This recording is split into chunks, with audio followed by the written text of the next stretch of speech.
Councilmember Burris. Absent. Councilmember Douglas. Present. Councilmember Loman. Here.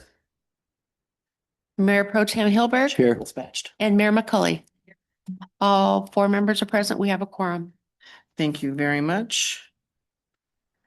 All righty. Sorry, answering text at the same time. All right, so we're going to start with agenda order. May I have a motion to approve the agenda order? Move to approve. Second? I second. Thank you. All in favor? Aye. Aye. Anybody opposed? All right, fantastic. It's been approved. Do we have any new conflicts of interest from council?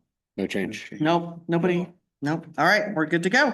So we'll start with our consent calendar. So all items on the consent calendar are considered routine in nature and will be approved by one blanket motion with the council vote unless a council member or a member of the public requests an item to be pulled for discussion. Items pulled will be discussed after the consent calendar vote. So does anybody from the council want to pull something? I'd like to pull 2D. 2D, the letter. Thank you. We'll go ahead and pull 2D. Does anybody from the public want to pull anything from the consent calendar?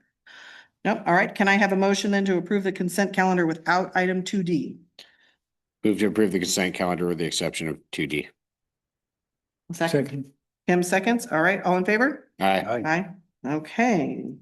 All right. So 2D, that was our Colfax Visitor Center letter of appreciation for our donation. Larry. Yes, I think we should read it in public and not just leave it in the agenda. We can absolutely do that. Let me pull it up on the right page. So yes, at our last meeting, Amy Andrews from the Visitor Center came and asked for a donation.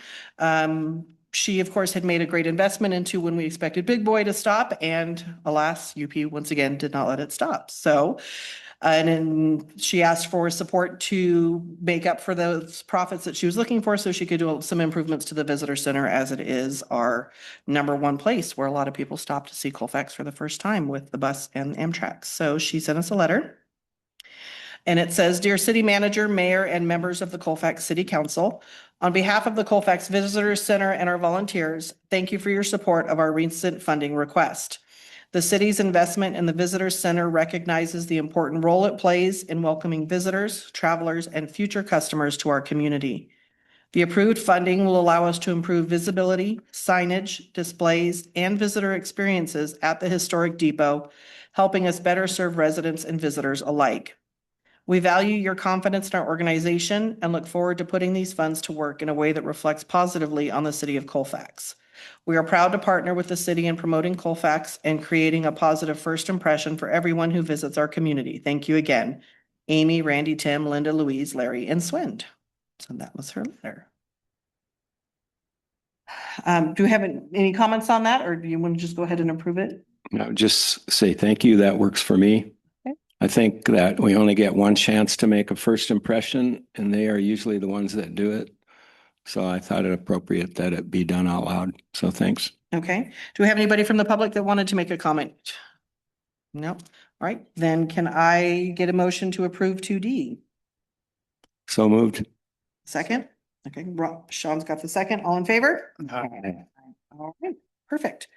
Next item on the agenda is our agency reports, and we will start with Placer County Sheriff.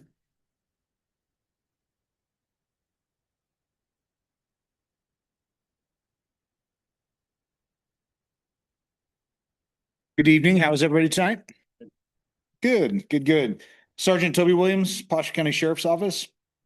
Some things to share with you from last month. The month of May was actually quite busy for us in the city of Colfax. We had 182 total calls for service as opposed to 124 last month, or excuse me, the month before. 10 transient calls were for April, 12 for last month in May. The vast majority of our calls for service were generated from the public, 98, and 84 were generated by the sheriff's office. I'm proud to say that last month, or excuse me, in April, I believe we had 14 traffic stops. We had 35 in the month of May. So of note, in the last 2 weeks, our enhanced enforcement detail came up on 3 occasions and did a multitude of traffic stops, contacts, and then just assisted us with calls for service as an extra body. So they are making their rounds, trying to make an impact on some of the traffic issues that you guys are having. For the graduation, things went really, really well for Colfax High School. And we actually tried it out a little bit this year. We had two deputies at two separate intersections to try to get some of the traffic out a little bit faster. And according to some folks that my deputies have contacted after the fact, it actually worked out pretty well. Not having been here for the prior graduation, but seeing the cars actually move around a little bit easier instead of just that stop and go stuff seemed to worked out. So hopefully you guys noticed that. We're in full swing with summer, working with Cal Fire. I was with Chief Burgard on a fire earlier today. It's happening. So not to steal his thunder or anything like that, but you'll be seeing us around if things get a little hot, so to speak. But hopefully, we'll have a good summer and even better, some good responses to help you guys out if something were to happen. Still getting ready for July 3rd, and we'll be having a meeting with the council and whatnot here in a couple weeks to get that squared away. Any questions? I'm curious, what did you do different for graduation that you felt made it easier to help people get out? We posted at Town Square here, and then we did another one, I believe, up here at Rising Sun, and we just basically wave traffic through, kind of like a stoplight system rather than everybody stop and go. So we were able to get, I couldn't tell you, but 10 to 12 cars in one direction first, 10 to 12 cars in the other, instead of everybody having to play the stop sign game. So, yep. Do we have any questions from the public? No? All right. All Thank you right. very much. Thank you. All right. CHP. Good evening, everybody. Officer Jason Lyman, Gold Run CHP, Public Information Officer. I was going to go over a few of our stats for last month. We issued a total of 964 citations. We had a total of 335 warnings for a total enforcement contacts of 1,380. We had 244 motorist services. We had 20 arrests. 10 of those were DUI related. Thankfully, we had no fatality collisions. We did have a total of 34 collisions. 10 were injury collisions and 24 were property damage only collisions. The other thing to talk about is the construction. That's going to be a big thing for the next several years. The project, the widening lane from, Applegate area all the way through, they've got it broken up into several different sections, but that's a 4-year project to get that done. So the Applegate area, that's handled by the Auburn CHP office. Right now, they're currently in our area working in the Blue Canyon area. They also have the Highway 20 bridge still getting that all torn down. They've got all the traffic moved over onto the one side, so the freeway traffic is moving fine, but there still is closures on the Highway 20 for demolition of the bridge. They're opening and closing it at different intervals for different things, but that is supposed to be finishing up with the demolition part by next week. That's the plan anyway. So hopefully that all goes according to plan. So other than that, do we have any questions for me? Do you have any questions from the public? Nothing from the council. All right. Thank you. Thank you so much. Wait, I lied. I do have a quick question. What's your countdown till your retirement? Just under 4 months. It's getting close. I Yeah. was trying to remember. All right. Yep. That's all. All right. Placer County Fire, CAL FIRE. Hey, good evening. My name's Eric Schwab. I'm a assistant chief with CAL FIRE and Placer County Fire. So as of April, we've been at peak staffing for CAL FIRE. What that means for the county and CAL FIRE is you have 2 fire engines sitting full-time in Colfax, 2 sitting up at Alta, 2 down in Auburn just down the road, along with a dozer, and 2 hand crews available out of Auburn. So things are picking up. As you heard, today's been going crazy. We've been in a red flag warning at the first of every month. A prediction output is given to us through CAL FIRE, and basically it said exactly what we all would think it would say. It's going to get hotter and drier, and we're going to get more busy. So nothing out of the ordinary. So we'll see what it brings as far as that goes. For activity up here in the Colfax area, we were hoping to do some prescribed fire at Burnt Flat. We just walked that area yesterday. We're going to postpone that until the fall. It's just already a little bit too dry for those 10-hour fuels for us to comfortably go burn it. We are going to be trying to burn next week, I believe the 16th. We don't have the date pinned down completely, but next week around the water treatment plant here in the city. So that burn is scheduled to go on. So hopefully the weather will cooperate and allow us to get that accomplished. Moving forward, I'm talking with Chief Burgard. We're on track too for the July 3rd fireworks show. He'll get some additional information with you, but that's all tracking accordingly. Aircraft, our air attack and 1 air tanker showed up at Grass Valley Air Attack Base at the end of last month. So that is here and available. June 1st, we had a Type 1 helicopter exclusive use that sits at Truckee that's available for us to use whenever we need it. And here next Monday, another Type 1 exclusive use helicopter will be stationed out of Auburn. So real quick turnaround. Stats last year, the helicopter out of Auburn was the busiest helicopter in the CAL FIRE fleet. So we're super excited to get that, and we'll have the 2nd air tanker on board here hopefully by the 15th up at Grass Valley. So we're in full swing and ready for anything that happens, and work obviously cooperatively with the Placer County Sheriff's Office. We're literally chasing each other to incidents to initiate instantly evacuations if that needs to happen, incident command. So I've worked in several counties, and this is the best model I've ever seen. So I want to commend, and CHP is chasing us down as well. Last thing I'll leave you guys with, some sad news. Battalion Chief Clint Siebert has taken a transfer to Auburn. I was trying to get him up here tonight to be able to say goodbye to you folks, and he literally, he got toned out to a fire not too far from here, just literally as I was pulling in here. So I will get him here to say goodbye to you folks. So I've already advertised that position. I have a ton of interest in filling that position with some great candidates. We have a new list, so a lot of young, eager captains are going to be competing for that job. So hopefully here, maybe at the 2nd July meeting, I'll be introducing a new battalion chief for you guys here in Colfax. Any questions for me? Yep. Any questions from the council? Any questions from the public? All right. Thank you. Thank you. And Caltrans was supposed to be here tonight, but he got out of a meeting late and he wasn't going to be here. I do know that when we had the 2 different big rigs that decided to high center themselves at 174 to Rollins, they responded relatively quickly to an email and got a sign up to send the truck traffic this way. So they stopped turning left to try to go up Rollins.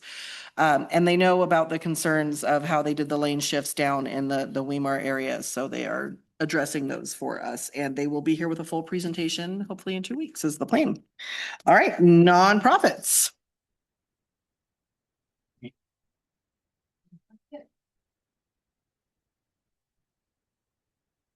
Okay.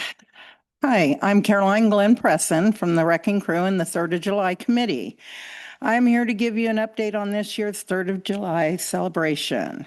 We are incredibly excited for this year's event and hope we have made our community proud as we celebrate our nation's 250th birthday. Thanks to your generous donations, our corporate partnerships, community fundraisers, and vendor fees, we have been able to add several new attractions to our community and visitors to enjoy. In addition to our amazing craft vendors, we will have 11 food trucks, 7 treat vendors, the return of the Highland Mini Cows from Winterfest, The ever popular tortoises, we'll have races with the tortoises, pie eating contest, and we added baby goats this year.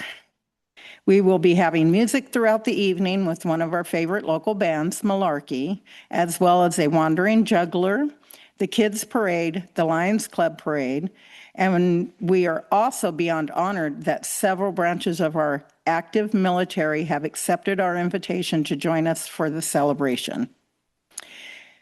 Creating a family-friendly event continues to be one of our highest priorities. We know that families often choose events based on the cost of feeding and entertaining their children. With that in mind, we have expanded the kids zone into the lot of art and increased the amount of free entertainment available. This year will feature additional games and expanded craft table thanks to Freedom Print, 2 face painters, a scheduled magic show, hula hoop performances and lessons, and a giant bubble show. There are 2 things we hear most often at every major event: fireworks and parking. Thanks to the City Council's support, this year's fireworks show is going to be bigger and better than ever. Thank you very much again for that generous donation. Our fireworks guys got that check from you, and it's been confirmed. We will have a much bigger show, much more entertaining, and it will actually be 250th year themed with a lot of red, white, and blue, he said. So, and thanks to partnerships with both Colfax Elementary School and Colfax High School, we have hired a shuttle bus to transport visitors from the school parking lots into downtown with a stop at the sheriff's substation. That ought to make it a lot easier on us. We hope that this will help reduce traffic congestion and discourage parking in front of driveways and restricted areas. Overall, we are looking forward to an incredible event for both our community and our guests. The city decorating contest is already underway, and additional patriotic decorations will be added throughout downtown on a regular basis. On another note, there has been a claim that this year marks the 50th anniversary of Colfax 3rd of July celebration.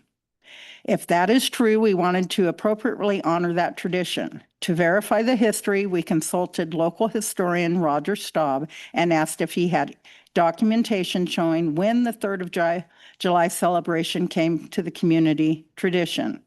Roger discovered, as many residents have shared, that Colfax hosted 2- and 3-day celebrations during the late 1980s and the early 1900s.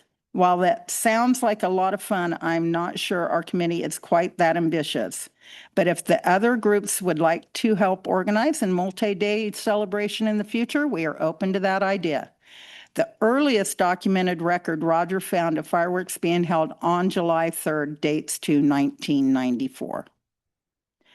He believes the tradition may have started in 1992, 1993, or 1994, but records from 1992 and 1993 are unavailable. What we do know is that the primary community celebration remains centered on July 4th through at least 1998. So this year, we proudly celebrate the 250th birthday of our nation, approximately 32 years of 3rd of July fireworks in Colfax, and 116 years of the city of Colfax.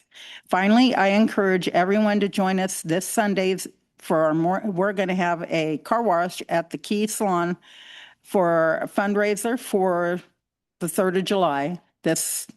We were going to do 3, but rain has kept us from doing that. So we are going to finally have one this weekend, and we hope to see everybody there.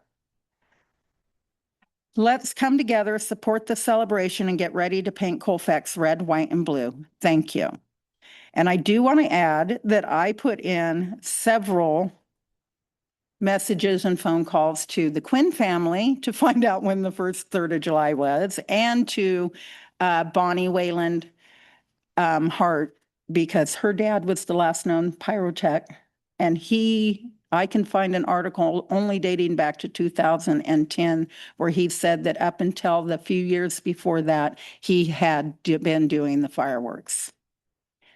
That's as close as we could come. I found an article in 1988 that confirmed there was a 4th of July. So that's as far back as we can pin it down.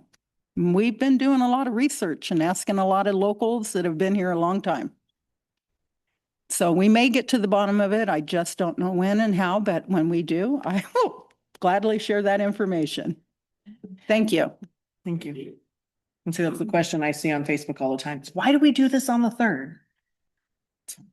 All right, it doesn't look like we have any other nonprofit reports this evening, so we will go ahead and start with our presentations. It's going to be the celebration of Placer County's 175th anniversary. So please welcome Mr. Chatney, the CEO of Placer County. Thank you, Mayor McCauley and council members. I'm Daniel Chatney, Placer County CEO. As Placer County celebrates its 175th anniversary this year, we are taking time to both reflect on our past and envision our future. We are proud to be comprised of communities, towns, and cities like Colfax, which have distinctive qualities and charm, yet together make us uniquely Placer. The first settlers, many of whom came to find gold, remained on this land because of the many opportunities they enjoyed long after the gold rush. They laid the foundation, and generations of residents have continued to build upon it. Our communities are strong and resilient, and our residents are happy to call this beautiful area home. Placer County is proud to work with the city of Colfax in serving our residents. For this milestone, we minted a commemorative coin featuring our 175th anniversary emblem. On behalf of the Board of Supervisors, I would like to share this special coin with each council member as appreciation for your continued collaboration, engagement, and trust. Thank you for your contributions and the partnership we share, and we look forward to another prosperous 175 years. Thank you. So that's a presentation. I do have to ask if there's any comments from the public. Mhm. All right. Anything from the council when they're not? Ooh, I like the fuzzy bag too. I think we'll get that in our bag. Thank you so very much. Thank you for coming up. Awesome. Very cool. Thank you. All right, our next item. Thank you for coming up. The next item is a public hearing requesting collection of sewer service charges on the Placer County tax roll for tax year 2026-27, confirming the report of delinquent refuse collection accounts and placing liens on said properties and special assessments upon property taxes pursuant to City of Colfax Municipal Code Section 8.20.130. Katrina Olson, our Administrative Service Officer, is here tonight to discuss and answer questions. Good evening, Mayor, Council members. Colfax Municipal Code Title 8 and Title 13 authorizes the city to collect delinquent sewer service charges and delinquent refuse collection fees on the secured tax roll at the same time as general property taxes. The code requires the city council to adopt a resolution in order to collect the delinquent charges on the tax roll. Separate written reports for the collection of delinquent sewer service charges and delinquent charges for refuse collection services have been prepared and are on file with the city. The written report for delinquent sewer service charges contains a description of each parcel receiving sewer service charges and facilities and the amount of the delinquent charges. The written report for delinquent refuse collection includes the parcel number, real property upon which the charges are delinquent, the names of the owners of the real property to the refuse collection service, the street address of the property served, the period of service, and the amounts due, including reasonable administrative charges. A public hearing is required before the proposed resolutions can be adopted. Notice of public hearing regarding the delinquent accounts were published in the Auburn Journal on May 27th, 2026 and June 3rd, 2026. The purpose of the hearing is to allow the council to hear objections and protests to reports. At the conclusion of the hearing, the council may adopt, revise, change, reduce, or modify any sewer service charge or charge for refuse collection services in either report, sustain or overrule any objections to either report, and adopt or decline to adopt the reports as modified. If the reports are adopted with or without modification, the city will file with the county auditor controller. There are $152,293.80 in delinquent sewer charges and $19,534.42 in delinquent refuse collection fees due as of June 5th. At this point, I will entertain any questions you have. Does anybody from the public have any questions? No. Anybody from the council? I do. I'm just curious, on the applicable interest, penalty and administrative fees. What kind of money are we talking about there? I do not believe we've actually collected those in the past. I think what's been delinquent is delinquent, but I do believe that the county, at least the county of Nevada, when I did the same thing there, they had a 5% administrative fee. I'm not positive on that. So we're not talking a lot of money. I just wonder because I've looked at these lists before and there always are names on them that surprise me. It just made me curious. What would somebody gain by not paying if they could pay? I really We don't- haven't charged I any don't have an basically, answer to that right? question for you, other than I know that we've collected since I originally pulled the list and sent out the letters to everyone. We've Mm-hmm. collected about $18,000. But we haven't charged anybody any interest or Oh, yes, fees? we have. Oh, you Through have? Own process, there's penalties and interest that get charged bi-monthly when the billing goes out if they have not paid by the due date. So they're Okay. getting charged every billing So from us. that gets passed on to the county then? To the county because the county collects, right? Well, the when county, people don't the pay. county keeps a portion of, yes, they keep a portion of what they collect Mhm. for their administrative costs. Okay, thank you. Any other questions? Okay, so then our public hearing would be closed and I need a motion.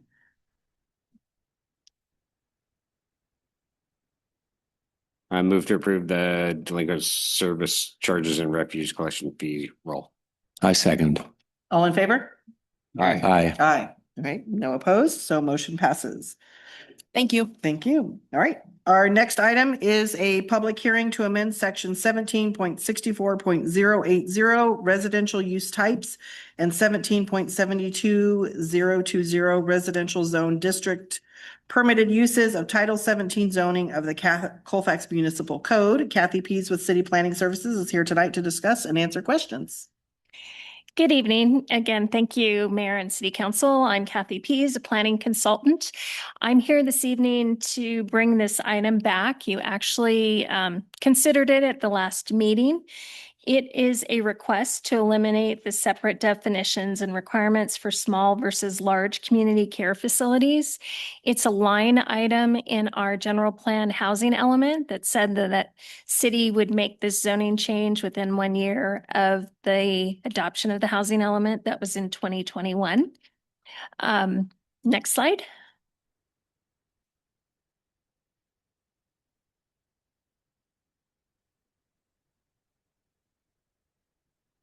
If you can't, it's fine. So if you remember, at last meeting, our city attorney was concerned that this may have been a reach by the state to require this, and he requested that this item be continued. Since that time, he was able to look at our housing element, and he does concur that because it is in our housing element, it is a requirement that we need to do. So staff is recommending that the council adopt this ordinance, and then I'd bring it back if you so choose to approve it at the next meeting, and it would go into effect 30 days after the second reading. So again, this is doing some minor changes to eliminate the difference between a small and a large residential care facility. State law, without it being in our housing element, says that we can't regulate if it's 6 or fewer. But our general plan made this change. So any questions? Do you have any questions from the public? Council.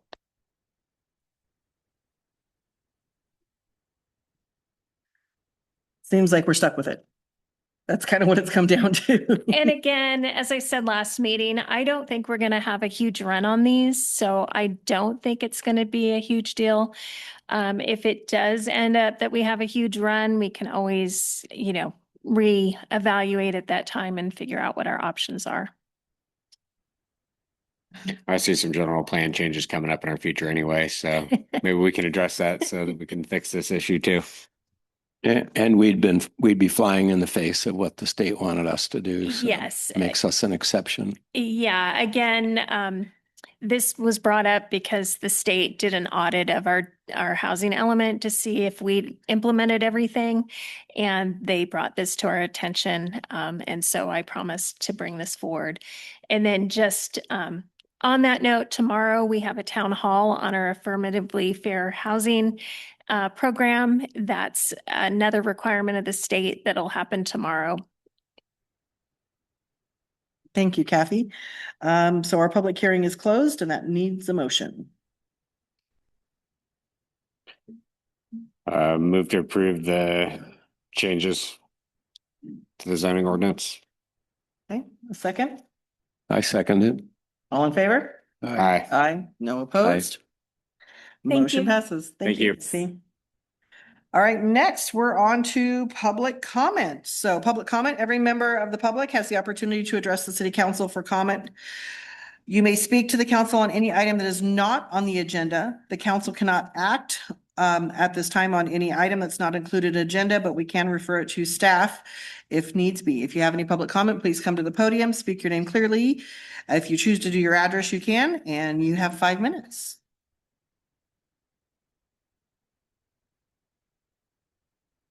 My name is Deborah Frankel. Okay.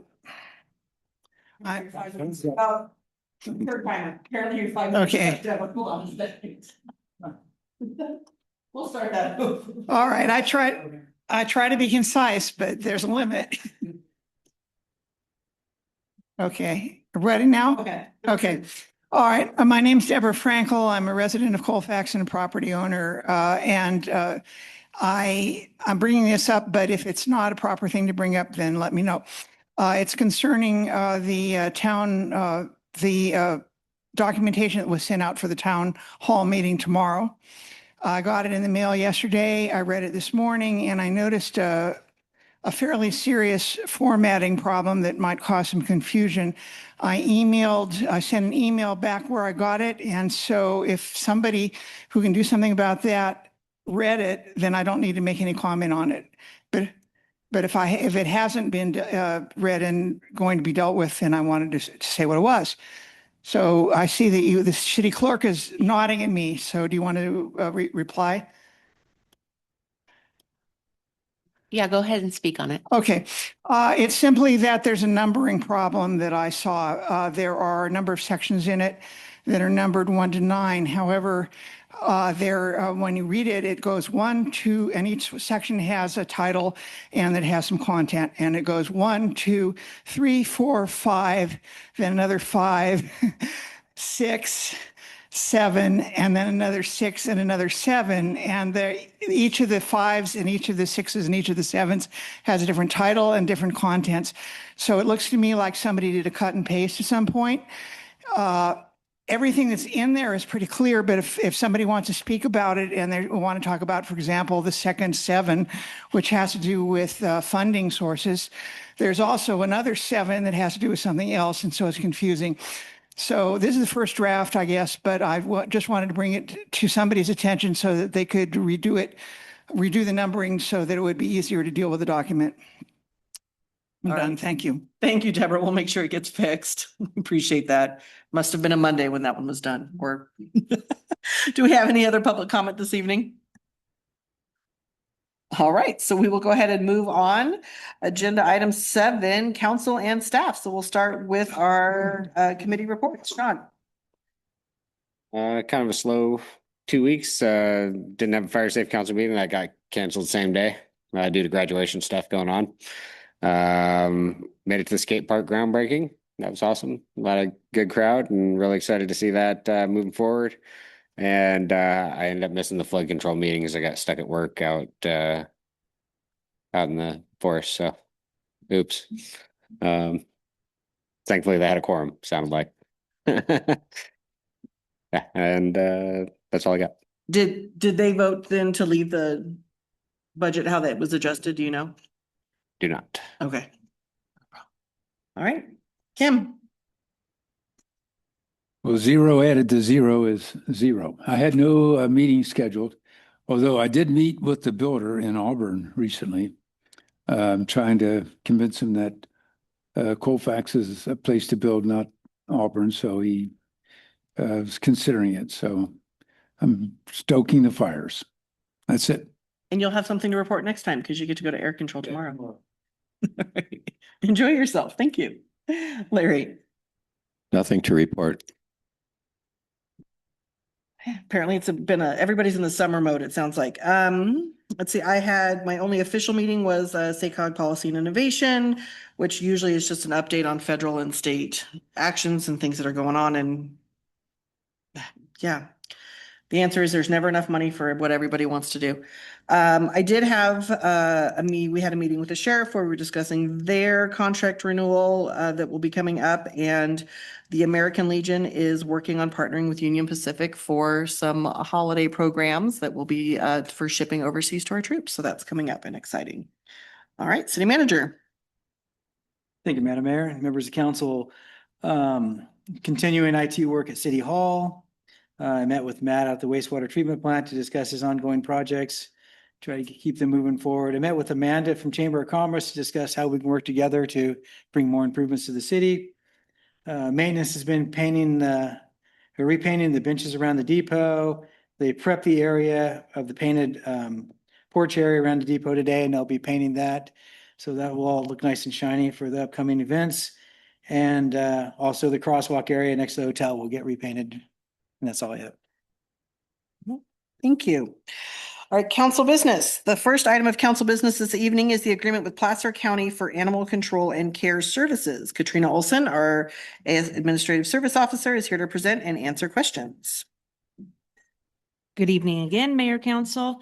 The current contract for animal control and care services expires June 30th, 2026. Staff received an updated contract from Placer County Health and Human Services for a 3-year term. The charges for all shelter and field services set forth in Exhibit A, scope of services encompass the city's pro rata share of animal services for fiscal year 2026 budgeted operating costs. For fiscal year 26-27, charges are set at $10,189.74 per calendar quarter. Charges for fiscal year 28 and 29 shall be subject to an annual adjustment based on California Department of Industrial Relations Consumer Price Index, California, for all of urban consumers up to a maximum of 10%. The adjustment shall be calculated using the most recent 12-month period data available as of April 30th for each year. The fiscal year 2028-2029 charges will be $10,189.74 per calendar quarter as above, plus the above mentioned CPI. Currently, the city is paying $10,416.95 per quarter, or $41,667 annually. Fiscal year 2026-27 charges that are stated in the contract at $10,189.74 per quarter is equivalent to $40,758.96 annually, equate to a 2% reduction from the first year of the agreement. The following fiscal years will include potential increases dependent upon CPI. Tonight we have Jason Philippe and Katie Ingram from Placer County in regards to the animal control contract that can go over any questions you have. I will point out there was a last minute updated version that was provided to you at DICE. And just I'll point out the couple changes. They were minor changes. Paragraph 13, non-exclusivity, the city and county were switched. This contract is for the county to provide the city with services. The city should be able to shop elsewhere if they want. Exhibit D, California Levine Act statement was removed as the contracts between two government entities. And Exhibit A, Section 1.1, the reference to penal code and civil code has been removed from the section. at this point, if you guys want to come up. Thank you, Katrina.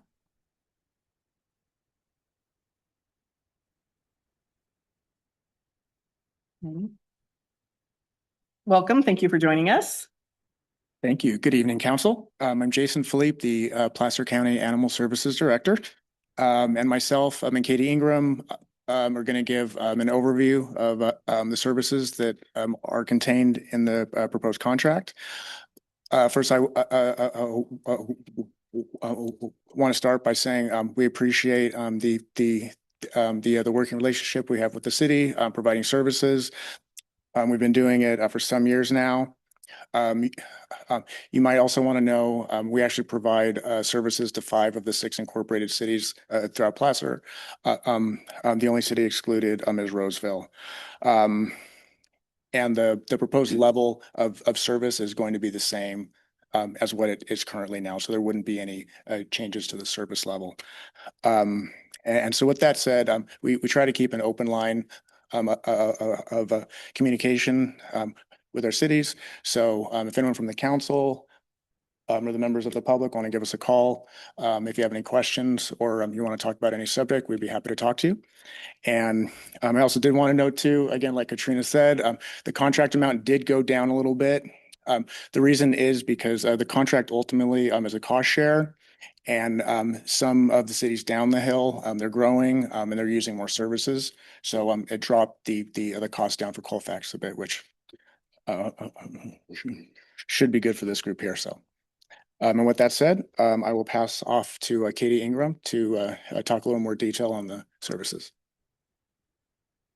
Great. Thanks for having me tonight. Katie Ingram, Animal Services Manager. And as Jason said, we're thrilled to be partners with the city of Colfax and your community and happy to provide the exceptional services that we do. It's been a couple of years since we've been here. And so I thought it might be beneficial to just talk about what we have provided over the past 2 years and what we continue to provide. So looking at Colfax specifically and the numbers of animals that we take in, we've taken in 44 animals over the past 2 years. The vast majority, 35 of those animals, are adult dogs. And that continues to be what we see at our shelter coming in from our communities, and our focus with those dogs and also the 1 kitten and 1 puppy we took in and a couple of adult cats is to first try to find their owner and provide reunification and get them back to the home that loves them, that they already know. And then if we can't, then our next step becomes how do we get them adopted and find them a new home. And during that time, so we started with a few animals from Colfax. And at the end of those 2 years since we've been here, we had placed and returned 50 animals back home. So we had a few in our care, took in 44, and then we're able to successfully either return them to their home or find them a new home, which is something that I'm really proud of that our shelter does. Beyond that, within the shelter setting, we provide services to residents. So we have some partnerships with Animal Spay and Neuter in Auburn, where we're using donation funds to sponsor free spay and neuter for cats and kittens in the community. So if there are folks that are struggling with unwanted kittens being born or cats on their property that are causing a nuisance, Placer County Animal Services is sponsoring free spay and neuter through the Auburn Animal Spay and Neuter Clinic, and it's available to all residents. Additionally, animals that come into the shelter are provided medical care, any type of behavioral training that they might need or not. They're walked daily, they're provided enrichment by our staff, and then ultimately our goal to get them out of the shelter. We do discounted adoption days regularly, so we're in the middle of one right now, $5 adoptions all month, so residents that are looking to adopt should come to the shelter and take a look. On the animal control side, we responded to 244 calls over the past 2 years here. And our officers are, we're nearby, so we're not too far away, but they're always responsive and they're generally in the vicinity of the communities that we serve. So they're not just sitting at the shelter waiting for a call and then responding to Colfax. They're patrolling and driving throughout your community. And then the types of calls that they responded to, obviously probably best known for stray animal pickup, but many of those stray animals might be aggressive or posing a public health threat. So they're responding, they're addressing concerns, they're ensuring people and that animal are safe.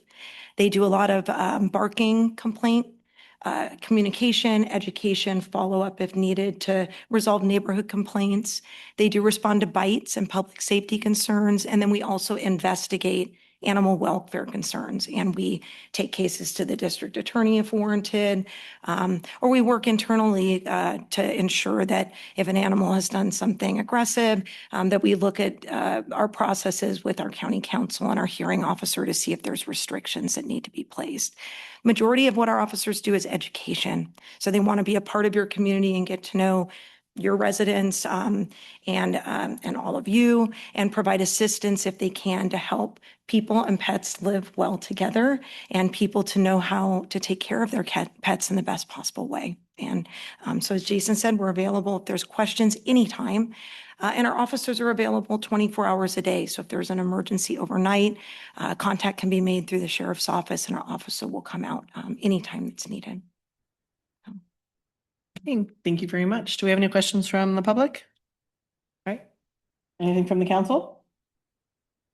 When I first saw the number 134,000, I almost choked, and then I realized it was for 3 years. So it's only a very nominal increase by the year. So the only other comment I would make is that we had a dead deer on our property one time, on our property, and there's really nowhere to turn. You know, I called you guys, and I guess I should have expected this, but neither the city nor the county will go on somebody's property. So it's a big dilemma to try to do the right thing. And maybe there's interest, for example, in how the animal died. I know we've seen a couple of fawns that were killed by mountain lions, where we believe they were anyway. And it's a real dilemma for a homeowner. I don't expect you guys to take care of it. It's just a general comment. There's nowhere to turn. Appreciate that. And I appreciate that. That's good feedback. And although we don't respond to private property, and this may not have been feasible in that situation, but folks, if they can get them to the road, we will respond and pick up in that circumstance. So may not have been realistic with the situation you described, but certainly something we could talk about and that we can talk residents through if there's a reasonable way to get it out to a road. I appreciate that. Just want to comment, there are several private carcass removal companies that you can call, and they'll come out and for a nominal fee, pick it up. It would have been so easy just to drag it over to the street, but that didn't seem like the right thing to do. So yes, thank you, Sean. We discovered that. Yeah. Yeah. Any other questions? No. Okay, then we will bring it back to, thank you very much for your time. We appreciate it. We'll bring it back to the council for a motion. I move we accept the contract. Okay, do we have a second? Second. Kim's gonna second. All in favor? Aye. Aye. Aye. No opposed? Motion passes. We're good. Thank you. Thank you.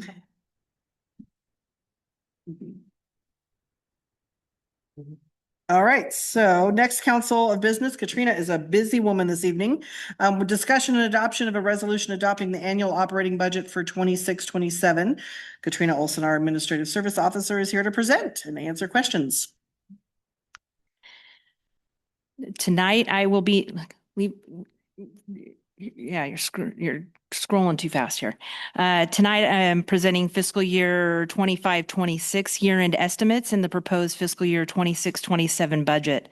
This presentation reflects both where we are closing out the current year and how we're planning for the upcoming fiscal year.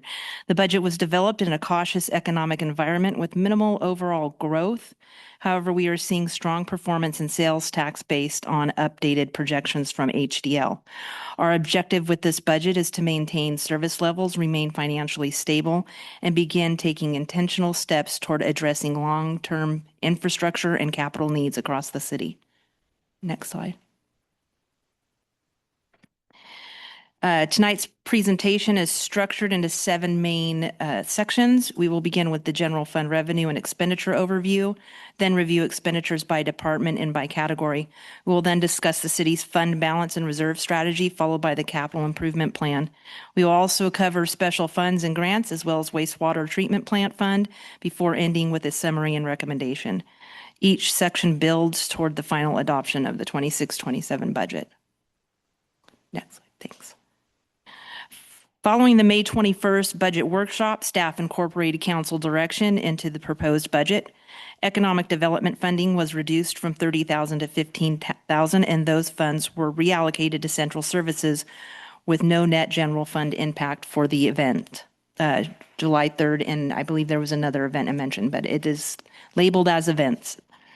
Economic development funding, okay, got that. Salary and benefit adjustments were also updated, including a 3.58 cost of living adjustment, the addition of standby pay at $4 per hour, where I had it originally assumed at $5. The original assumed cost of living was 2.8. And a 5% pay increase for the safety officer. Health caps were also increased. These changes resulted in a slight increase, or actually it was an actual slight decrease because there was some other true ups I did to some specific employees based on their coverages.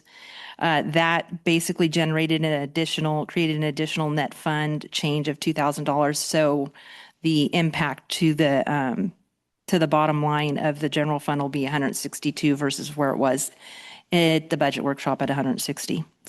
Next slide, please. Okay, this year the city transitioned from a 2-year biennial budget cycle to a 1-year cycle. This change allows for greater flexibility, improved forecasting accuracy, and better alignment with the implementation of our new Tyler ERP program financial system. We are on timeline to get the budget adopted by June 30th.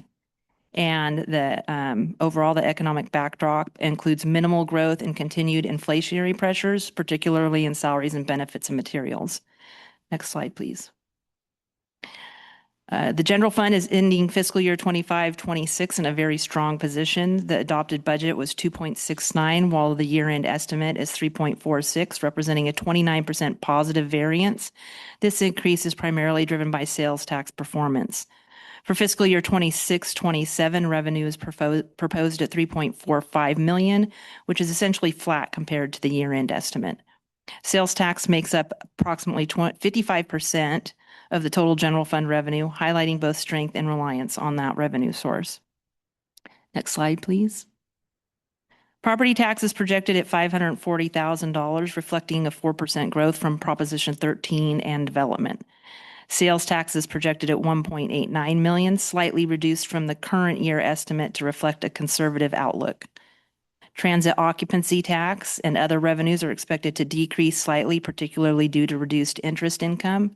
Again, that's a conservative, where we're ending up this year in the $200,000+ range. So the amount being projected in the budget for next year is conservative. A new $100,000 transfer reflects an accounting change related to law enforcement funding, which we discussed during the budget workshop. Next slide. General fund expenditures are proposed at approximately $3.29 million, a 42% increase from the year-end estimate. It is important to note that the prior year-end estimate was lower due to staffing vacancies and conservative spending, resulting in a temporary savings. The proposed budget reflects a return to full staffing levels, as well as the addition of capital projects and transfers. Next slide. The Sheriff's Department remains the largest expenditure at approximately 30% of the general fund. Central Services accounts for 19%, followed by administration at 14%. Increases in these areas are driven by staffing, contract services, and in the inclusion of capital and transfers within Central Services. Can go ahead. Thank you.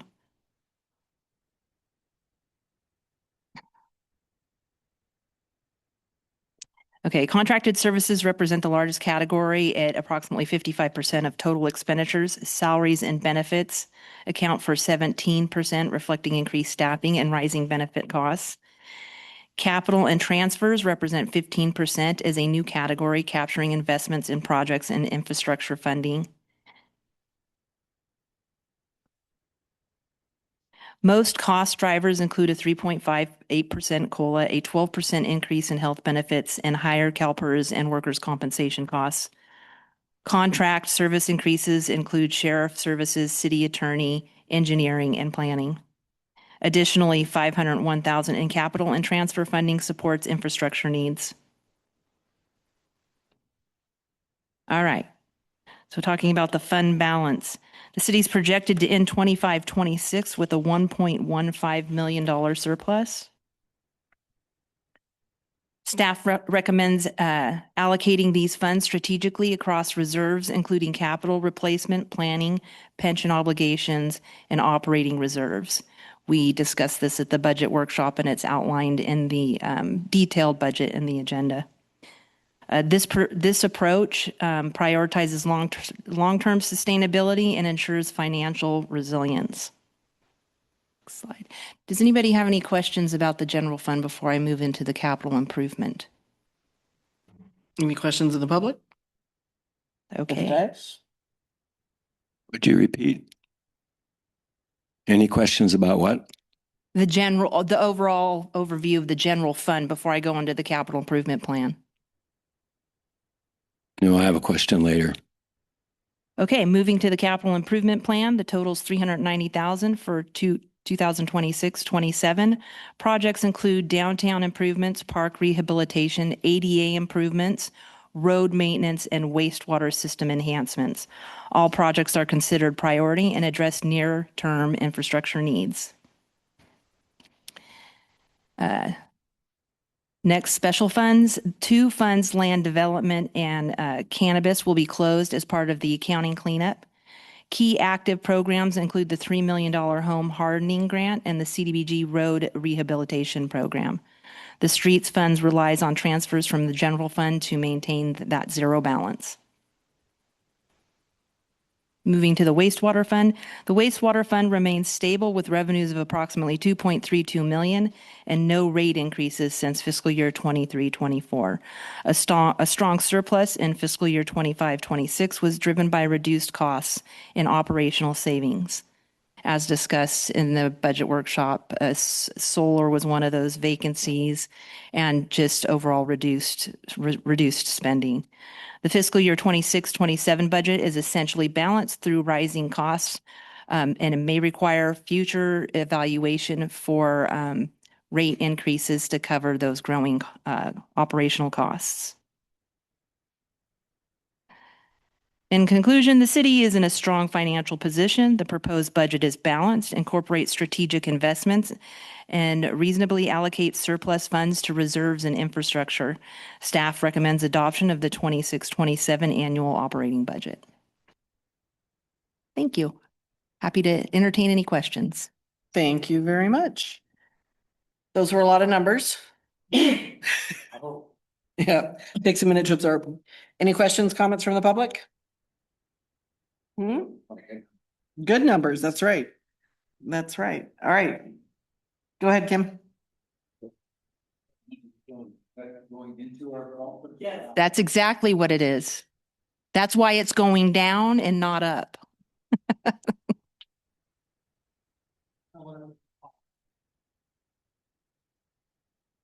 All right, go ahead with your question that we had. Just first a comment that I think it's awesome that we did so well last year and we're putting it in a good place. So a great job, I would say. I have one question. The first paragraph here, it said that at council direction, we reduced what was a $30,000 investment in, we were giving it to nonprofits and to events. And it said the council directed it to go to 15. That only came up in a workshop, and we can't direct in a workshop. And we've not discussed it since. So I'm wondering where did the council direction come from that reduced that to 15,000? Because we didn't discuss it during that meeting. it We had actually- comments from the dais, but It was not reduced to 15,000. There's still $30,000 within the budget. The overall council budget was reduced by 15,000 because all you have now in that is for the separated events. And that was what I was told to do with the budget when I went back and reworked it. And I left moved $15,000 into central services. Actually, the central services is for the events because it really isn't anybody's thing. It's the community's thing, which is where a lot of expenses land that are for community or non-departmental central services. The remaining 15,000 is in the Economic Development Fund, at which, when we had that discussion, you are going to go back and decide what kind of application process you want for that economic development. So this was just what I was outlining what I exactly changed in the budget that came from here. I didn't just randomly go and make that change myself. okay, where did the other 15 go then? Because I looked through there. The other $15,000 is in central services. So if you notice, except for the $2,000 difference in the net change in the general fund, it went to 162,000 versus 160. That was related to the changes I made based on the negotiations and the tentative agreements that were made between the city and the union. So that 2,000 savings was from those adjustments that I made from original assumptions. Otherwise, it's a net zero, which means 15,000 just got moved to another department. So there's a line item on central services for events that says 15,000 if you look in the detailed budget, and there's 15,000 in economic development within the city council budget. That's a specific line. Okay, I missed that. Could you show me where that is? Or tell me where that is? Because I didn't see that. And then I would ask the question, why did we change it at all? Why did we do that? Separate out, the conversation that we'd had was to make a solid separation with the event funding and then the other nonprofit Okay, so, funding. So it's to pull those completely apart from each other. okay, I get it. And I don't agree with it. I believe that it's up to the council to administer how we spend that $30,000 and not to commit half of it to events. This is just a planning document. Okay. I'll reiterate that each time I have come in front of you. This is a planning document. It's living and it changes, it gets modified, it gets adjusted. So if you guys change your minds, then it can be modified. Right now, this is what I heard coming out of the workshop, and so that is what I did. Okay, I'm not blaming you. I'm just wondering where the direction came from because we didn't discuss that as a council. And it's unimportant to answer that question now, but it's a concern. And I don't see that we needed to separate it at all. I'm not even willing to commit half of it to events, which means it's not available to others. I would like us to determine item by item how to spend that $30,000 and not commit money to events. Not to say that it won't go there because in the last 2 years it did, but I don't see any reason to separate it unless somebody can explain one to me. I don't see one. That's just my position. That was the compromise we came to after much discussion on it at the workshop. We didn't come to a conclusion at the workshop. We just discussed it. Nobody, Right. we That- did that not was- come, that- we can't. that We was- can't, we can't do that during a workshop. That was where the discussion led to. Was that is probably the best situation. Let's go ahead and see how it looks in the budget. It was said.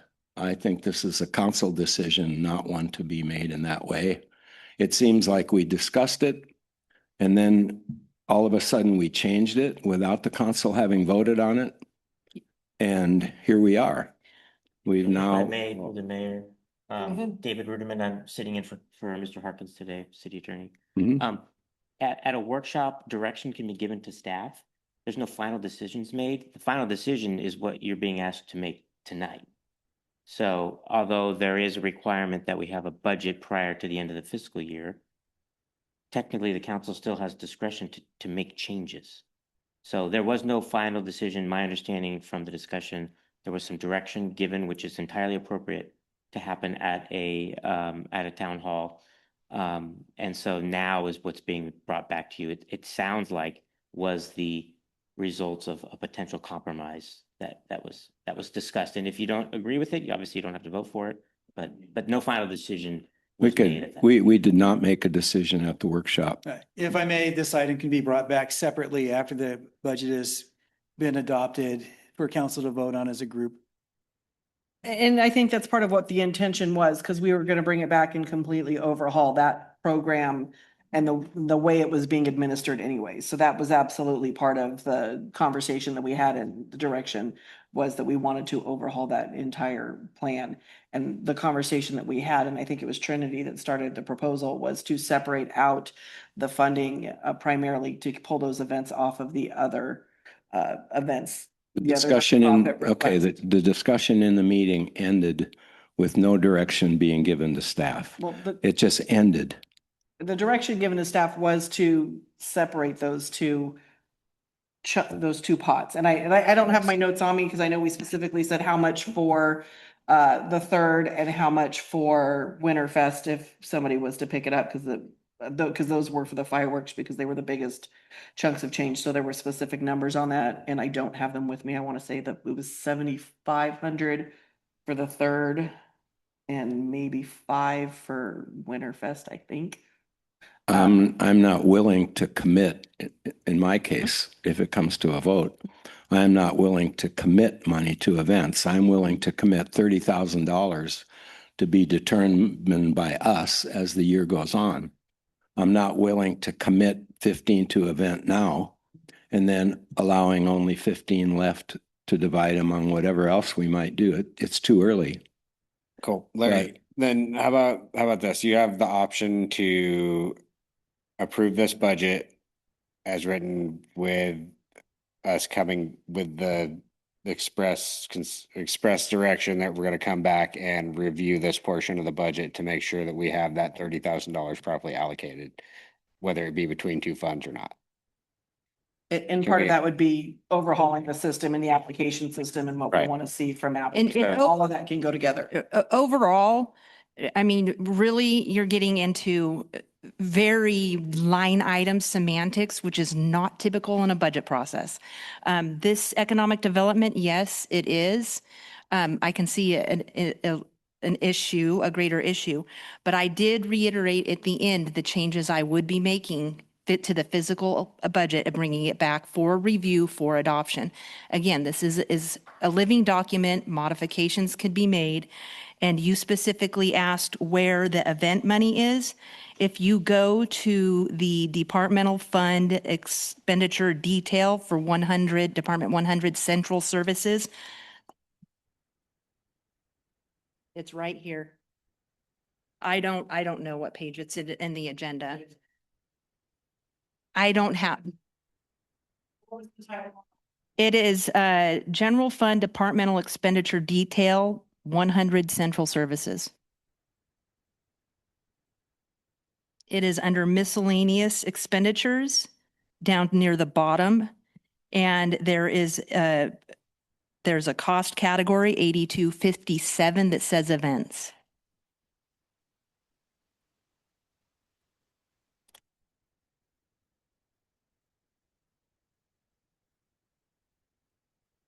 Huh?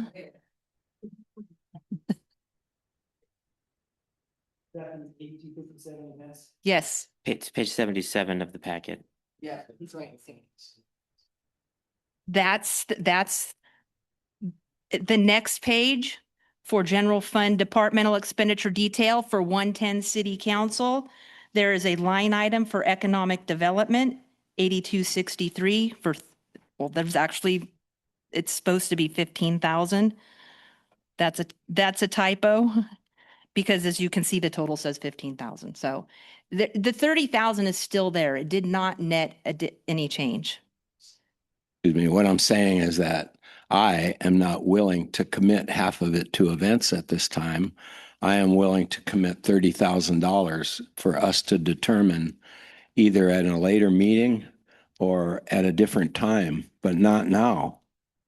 Because we didn't do it in the last 2 years. This is a significant change. We did not dedicate money to events at budget time and commit it at the start of the year, but we did allocate it during the year. And I don't see any reason to change that. Well, staff will be happy to bring it back at a later date to discuss. Okay. Okay. Because to me, council direction only comes from a vote. It doesn't come from discussions going back and forth. That's or not time the in way I've between. seen it done in the 14, 18 years that I've been working with budgets. I've received direction from workshops and made changes to the budget and brought it back. It just. I for agree review. with that. I'm fine with you on that. I don't have any issues with what you did.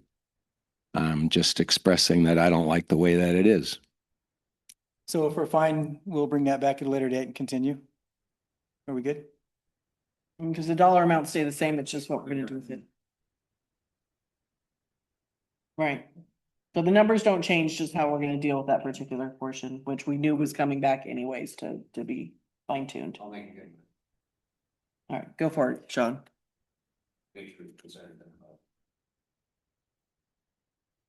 So when it comes back to us, it'll be expressed in a different way.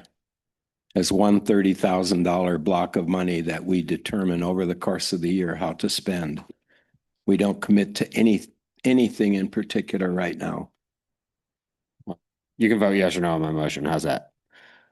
Okay, I move we approve the proposed budget for 26-27 fiscal year with the direction that we bring back both the Economic Development Fund and, sorry, what was the other fund? It's events and it's just all in the And the general event. fund, Thank but you. it's just in the different departments. Bring back those two line items for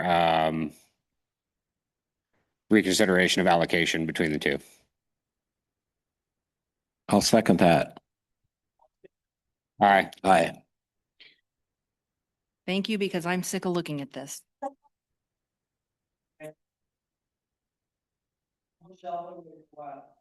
All right, so our next item of council business this evening is discussion of the CDBG road rehabilitation. Lori Adams and Adam Ashby is here tonight to discuss. Oh, I would say I didn't either. That's all right. So unfortunately, Carl's on vacation. So Ron is gonna do that. I'm gonna do my best. I'm just doing a little typing in between all this. Frantically reading. Right. What again? Okay, so to discuss our road rehabilitation is yes, we do have some road improvement projects Right. in the near future, and everybody can be very excited to hear about it. Let's go for it, Ron. Alrighty, the 2021 CDBG, that's Community Development Block Grant funds paid for the 2024 road repair projects with a remaining amount of about $1.2 million. The city has a remaining match amount of 139, so we're up to about 1.37 million. Working with the Department of Housing, the city was green lighted to use the remaining money to continue paving rehabilitation. A list of streets were listed and put out to bid. Local construction company Simpson & Simpson was the lowest bidder. Tonight, we are asking the council to award the project to Simpson & Simpson so they can get started. Try to answer any questions. All right, now, so this, it had specific roads on this that we're gonna work on, if I recall? Yeah. Okay, so yeah, just so the community knows what we're looking at getting worked on this summer. Depot Street, Marvin Church and East Oak, I believe. Yes, yeah, so that's what we're looking at doing. That being said, do we have any questions or comments from the public in regards to let's get some roads paved? No. Now, let me add one other thing. If, as low as these bids are, there might be remaining money, and then we're gonna try to get North Main up to 174 done with that. Knock on wood. Just get it Promises, we're gonna try. Just get it resurfaced, Yeah. chip and seal. Yeah, we're gonna do as much as we can with whatever Perfect. money's left, Awesome. as long as CDBG lets us. We haven't floated that by them yet. But, you know, we're crossing our fingers and We're pushing. Yeah. picking up every lucky penny you find. All right, do we have any questions or comments from the dais? I could comment that the street that I live on is a disaster. So is mine. I realize these are engineering choices. They're engineering choices and nothing other than that, and I wouldn't expect anything other than that.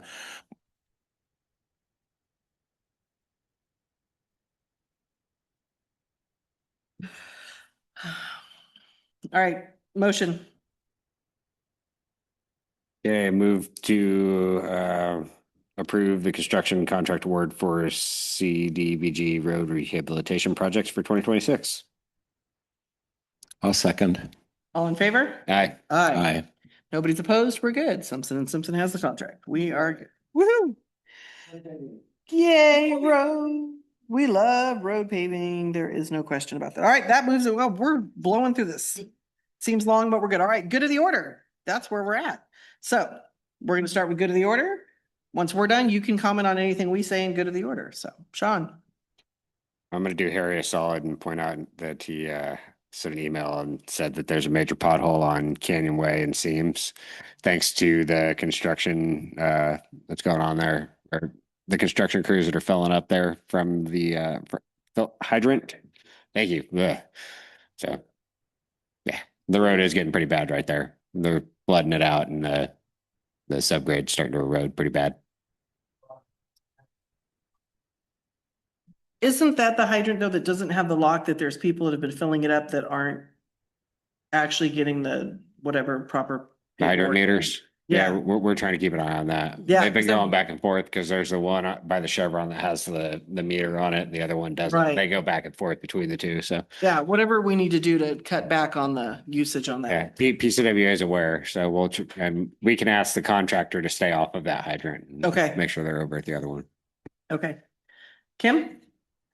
Concerning the pothole on Canyon Way, I wanted to vent for just a moment.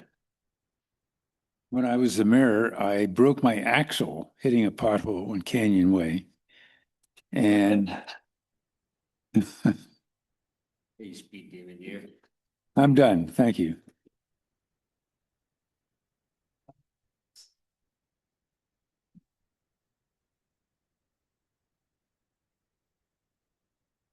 There was something I was going to bring up and I always forget, so it's going to have to wait. But I do have a question. What does it take to do a park and ride? That's so funny that you asked that. I'm very curious because Discussions with Caltrans. okay, and I know that we have so many people coming off the one exit, particularly in the afternoon, and they're backing up on the freeway. And I don't know if it would help, but maybe if there was a parking ride at the other exit.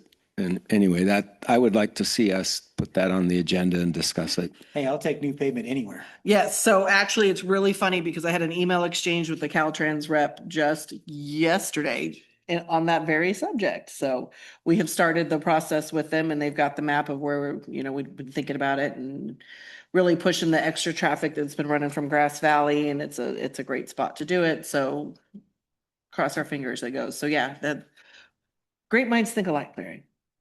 Does that, just in discussion, does that have to happen on private property or can it happen on public property? It's city property. Yeah, it's public, yeah. Yep. So yeah, with that email was just exchanged, so perfect. All right, so what I would like to bring up, we'll have a little bit of discussion with us, is back to our town hall meetings, because we are supposed to have one tomorrow night.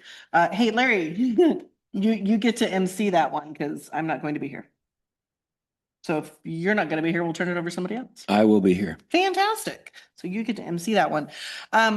But because we had a brief conversation about this recently and the decision had been, nope, let's keep it as all, the whole council and stick with a solid agenda item. And I don't think it's having the impact that we were hoping for because of the fact that we have a quorum here. It requires an agenda with specific items, and then we have to have the full staff here. And it's not getting us anywhere for the time that we're putting into it. So I would like to throw out two different suggestions. And hopefully we can make one of these happen. And that is to turn it back into an actual town hall conversation that allows dialogue back and forth, that can be very free flowing, that doesn't have to stick hard to an agenda. And to do that, the options are only having two council members here and we could rotate through who those are. Or it would just go down to one of us, whether it was, meet with the mayor, whoever's in that position, or, rotate through one of us at a time. I like the idea of having two personally, but either way, for us to really be able to give that open dialogue to our community and let them have a very free-flowing conversation, we cannot have a quorum. And I would like to get away from that and allow that opportunity for our community to be able to have a more open conversation. I think that's a great idea. It's easier to rotate people through, and it's really easy for somebody to come and give a report from that meeting to the rest of the council during council meeting, so. Okay. Kim? Make it easier. I'm open to do it another way. I mean, I would like to have two people at each one. I mean, that's how I think it would have a better conversation when you. Yeah, it has to be two max. We can't do it. So, it could be as one comes up, we can have a conversation who wants to be the second on this. And I mean, we only have a couple more for this month. And we can go ahead and do this for tomorrow night and make an adjustment. We can just magically not have a quorum.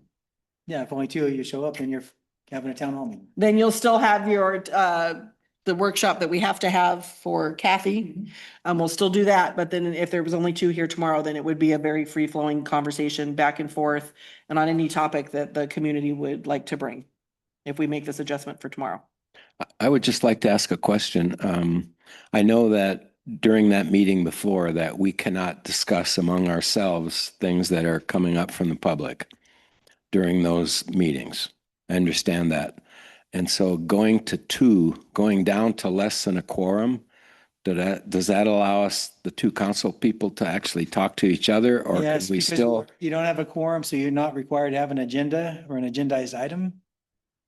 So, because you can't make a decision without having a quorum, so Yeah. But what that means is that the two council members that are at the town hall that are discussing a particular topic, those council members are now basically the only two that can talk to you. That's the only person that you can really talk to about that item, unless you're at a noticed meeting where that item is on the agenda.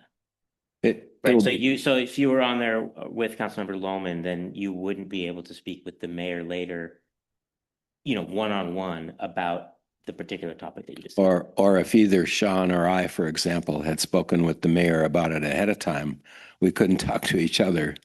I mean, I get the Brown Act. It would depend on that. In that situation, it would really depend on what was actually discussed and whether or not you're learning about their particular thoughts about something that's actually coming before the council. I mean, I support these public town hall meetings in any context. I want us to hear from the public and deal with it in such a way that they keep coming back, be open with them.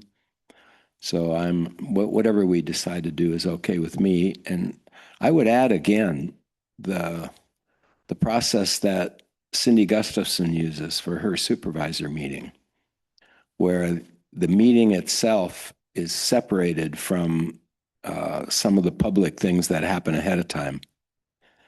And this is her advisory committee meetings that she has. And I'm not sure how they divided it. I'm sure it was looked at by legal staff. But the conversation is more free flowing during that first half of the meeting. And then when they declare the regular meeting open, then it has to run by the book.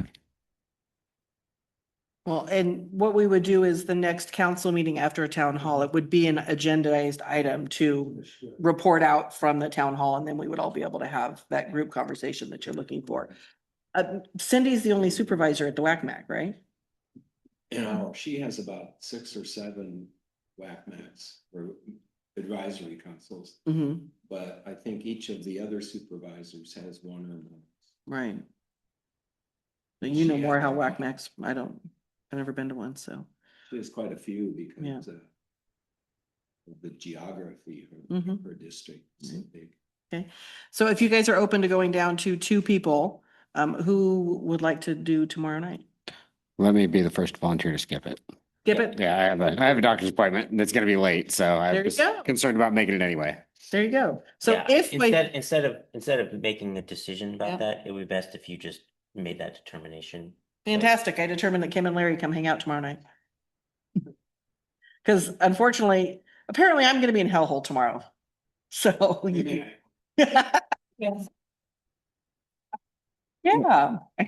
Well, I'm going to be here regardless. so. Fantastic. Thank you very much. I appreciate it. And then we'll just switch them all to true town hall meetings with lots of dialogue back and forth, and we can determine who does the next one. So, thank you. All right, that was our staff thanks you very much as well, because now they will not have to do an agendized thing anymore. So, all right.